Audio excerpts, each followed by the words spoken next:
خوام بهتون بگم چطور اعصار مطلق خودتون رو ثابت بکنید. ببینید، اول اینکه اعصار مطلق وجود داره طبق نص صریح قانون که مادهش رو هم تو کپشن می نویسم وجود داره. اگر خیلی ها میگن نه اصلا چیزی به اسم اعصار مطلق نداریم، اونها دارن اشتباه میکنن. نمونه رأی هاش رو هم داریم. نکته دوم این که اعصار مطلق یعنی بدهکار لازم نیست بدهیش رو پرداخت کنه، یعنی بدهی رو برای بدهکار قسطی هم نمی کنن، ولش میکنن به امان خدا. حالا اعصار مطلق معنیش چیه؟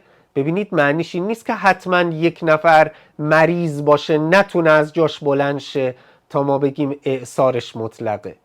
اعصار مطلق یعنی این که درآمدش فقط کفاف خرج و مخارج ضروری روزانه خودش و خانوادش رو بده.